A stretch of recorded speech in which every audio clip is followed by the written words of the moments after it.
Muy buenos días a todos, ¿qué tal? Bienvenidos a IG, soy Diego Morín y bueno, hoy traemos nuevamente, como realizamos cada 15 días, una nueva sesión, en este caso con Juan Ramón Rayo, al que ya tengo el enorme placer de saludar. ¿Qué tal, Juan Ramón? ¿Qué tal? ¿Cómo estamos? Muchas gracias por la invitación. Muy bien, por aquí encantado de tenerte, como siempre digo, es un placer entrevistarte y nada, sobre todo pues tratar temas que esta semana y sobre todo al cierre del pasado mes de febrero pues veíamos, ¿no? Como unas bolsas prácticamente Wall Street en máximo pero a mí me gustaría sobre todo tratar dos temas importantes, ¿no? Dos activos que en este caso están cerca de máximos históricos, como es el primer momento Bitcoin. Me gustaría que tratásemos ese tema y en segundo lugar pues el oro, ¿no? Que también pues repuntaba mucho desde en las últimas sesiones. Así que soy todo oídos para conocer los detalles que nos puedas mostrar sobre ello. Bueno, a ver, son dos activos que compiten en parte entre ellos como vehículos de transmisión de valor, de riqueza a lo largo del tiempo, de manera más o menos segura o protegida frente al riesgo de confiscación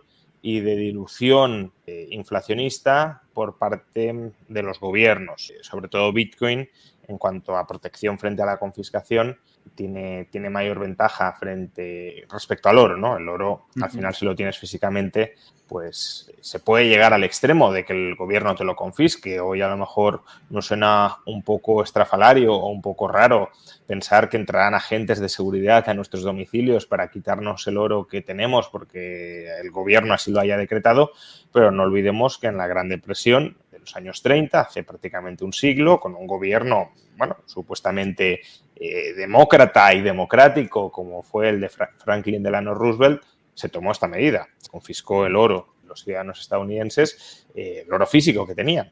Esto es más difícil que suceda con Bitcoin, no es absolutamente imposible, pero en la medida en que no te fuercen a revelar tus claves personales para suplantar tu identidad, pues no te lo pueden quitar, ¿no? Con lo cual son dos vehículos que sirven, como digo, para transportar valor en el tiempo, que compiten, ya digo, entre sí, entre oro y Bitcoin, son parcialmente sustitutivos y también compiten con el bono, con la deuda pública más a largo plazo, porque es otro vehículo de transferir valor en el tiempo. Y ese es un vehículo, este último, la deuda pública, que resulta especialmente atractivo cuando los tipos de interés están altos. Cuando los tipos de interés están altos, la deuda pública, como transportador de valor en el tiempo, tiene una ventaja muy fuerte. Por eso, en el año 2022, tanto el oro como, sobre todo, de manera muy clara, Bitcoin, cayeron ante las subidas de tipos de interés. Ahora mismo los tipos de interés están altos, pero la perspectiva es que bajen. La expectativa ahora mismo es que los tipos de interés bajen y eso va volviendo más atractivo, digamos, especulativamente, nos va haciendo prever que el valor de estos activos puede subir en el tiempo porque en el futuro se convertirán en activos más competitivos frente a los bonos como transmisores de riqueza. Y claro, si anticipamos especulativamente esa revalorización futura, pues ya se revaloriza en el presente, aunque no hayan empezado a bajar tipos de interés. Con lo cual, yo creo que gran parte de la explicación de la subida está justamente en esa expectativa de bajada de tipos, que también está llegando, desde luego, al mercado bursátil, por ejemplo, lo mencionabas antes con el caso de los máximos. Y luego hay un segundo factor más específico en el caso de Bitcoin que creo que no hay que desdeñar tampoco, que es el caso de la aprobación del ETF de Bitcoin. Este es un tema, el del ETF y su influencia sobre el precio de Bitcoin, que diría que no se termina de entender del todo bien. El hecho de aprobar un ETF en sí mismo no vuelve el activo más valioso. Simplemente te están dando una vía a través de la cual invertir en un activo que tiene un valor independiente de las vías que tengas disponibles para invertir en él. De hecho, si se aprueba el ETF es porque se considera que Bitcoin es un activo interesante en el que los inversores pueden querer invertir a través de un ETF. No se aprueba un ETF de cualquier cosa, se aprueba un ETF de aquello que ya es interesante, que ya es atractivo, que tiene demanda. Ahora bien, en la medida en que haya algunos activos cuyos costes de transacción, aunque sean costes de aprendizaje, en el caso de Bitcoin los costes son sobre todo de aprendizaje.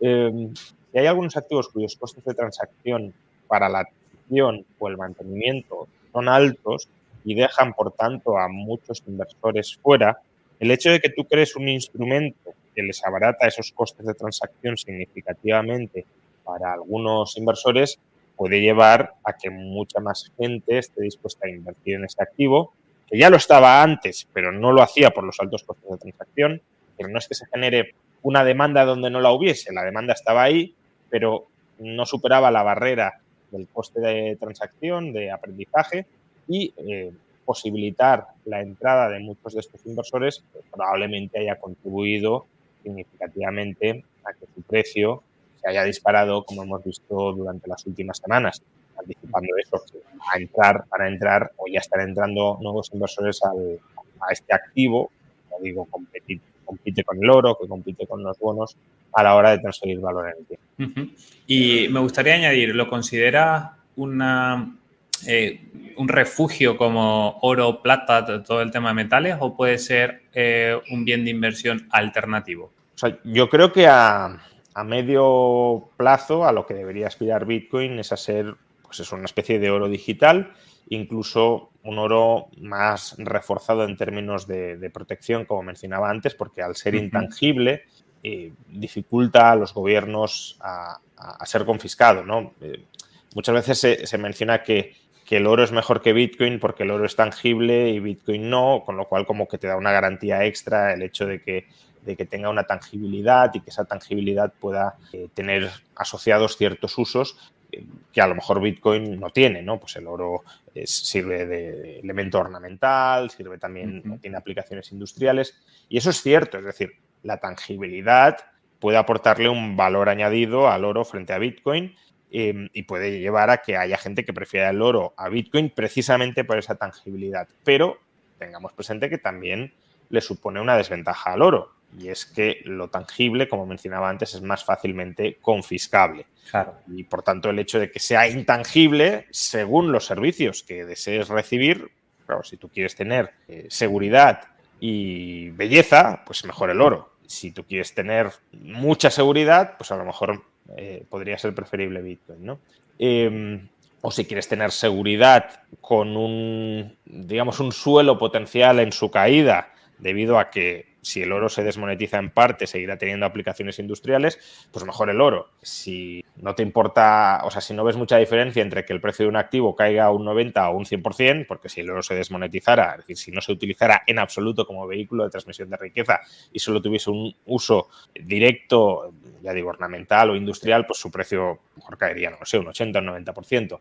Bitcoin, si se desmonetiza, si se deja de utilizar como activo para transmitir riqueza, pues caería a cero. Vale, en un caso a lo mejor pierdes el 80 y en el otro el 100. Pues si te da igual ese umbral mínimo de resistencia, pues a lo mejor es preferible Bitcoin. Bueno, ya digo, son activos parcialmente sustitutivos, cada uno tiene una característica peculiar que puede encajar mejor en el perfil y en las necesidades de algunos inversores. Pero, como decías, es un activo similar al oro o un activo de inversión. Pues lo que vimos hasta el año 2022 es que Bitcoin correlacionaba bastante bien, hombre, tampoco es que fuera una correlación 1-1, pero correlacionaba bastante bien con el Nasdaq.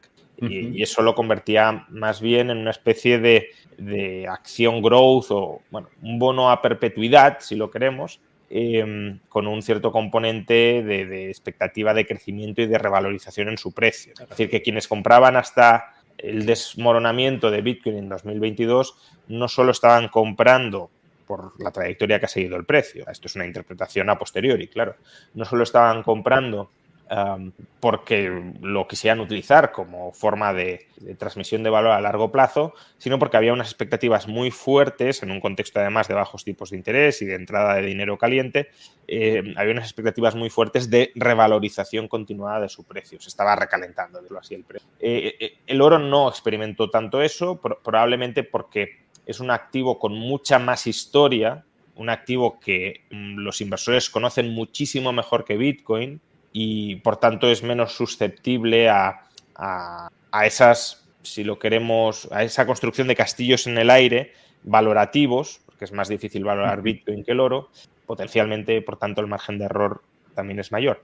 Entonces, hasta 2022, ya digo, lo que vimos fue una correlación bastante fuerte con el Nasdaq. Cuando el Nasdaq subía, Bitcoin subía, y cuando el Nasdaq se desmoronaba, Bitcoin se desmoronaba.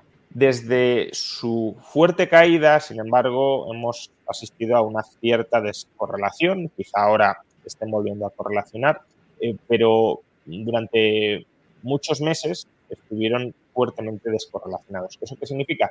Que los que se quedaron en Bitcoin cuando cayó a $16.000 era gente que no lo veía como una especie de bono a perpetuidad revalorizable, el crecimiento de la red de usuarios, ¿no?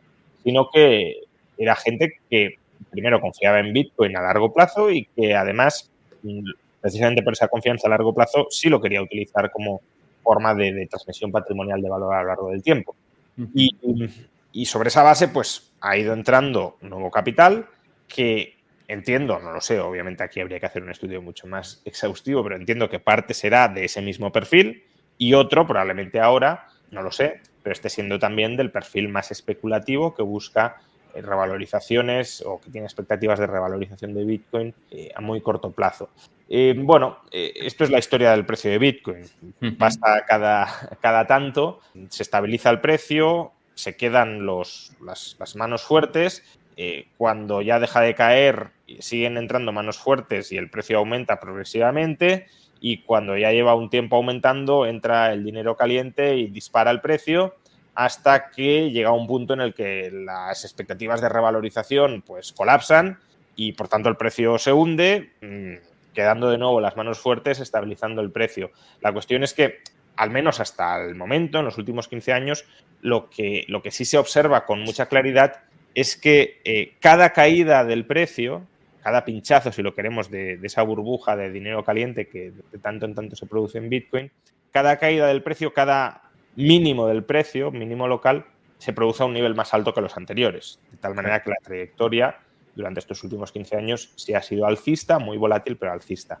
Entonces, en la medida en que vayan ganando peso estos atesoradores de largo plazo, llamémoslo así, pues Bitcoin se parecerá más al oro, porque el oro, el rasgo característico que tiene y por lo que no sufre tantísimas burbujas burbujas o recalentamientos de precio, es porque su masa de inversores o de usuarios o de propietarios es mayoritariamente, muy mayoritariamente, de inversores de largo plazo, de gente que lo mantiene como seguro frente a catástrofes, y en Bitcoin pues se va generando esa masa crítica, pero todavía hay pues un elemento bastante fuerte de especulación cortoplacista, ya digo, conforme se recalienta el precio, porque no ha habido un proceso de aprendizaje histórico de cuánto vale Bitcoin y alrededor de qué márgenes o de qué intervalos de precios se suele mover este activo y es razonable que se mueva este activo. Pero bueno, es parte del proceso de descubrimiento del precio en cualquier mercado y ya para terminar, porque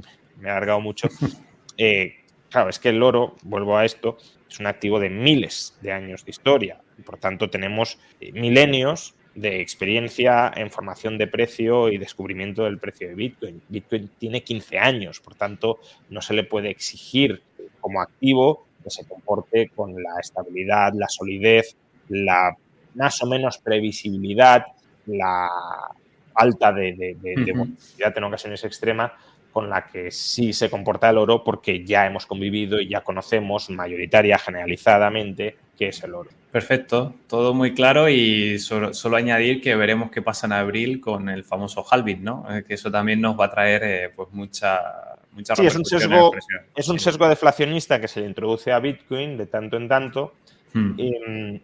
Claro, mucha gente presupone que todo halving tiene que aumentar el precio de Bitcoin. Eso solo es así en la medida en que la demanda de Bitcoin se mantenga alta. Al final lo que marca el precio es la demanda, no la oferta. Si no hay demanda, por mucho que hagas halving, el precio cae a cero, ¿no? Pero claro, si la demanda se mantiene y las nuevas emisiones se van reduciendo, pues claro, la oferta se va volviendo aún más inelástica y eso contribuye con una misma demanda o con un mismo ritmo de crecimiento de la demanda, contribuye a que su precio se acelere más, claro. Perfecto, Juan Ramón. Pues como siempre, un placer. Gracias por tu opinión con respecto a dos temas que están muy calientes en las últimas semanas y nos vemos como siempre próximamente. Te mando un abrazo y que tengas una buena semana. Muchas gracias. Hasta otra.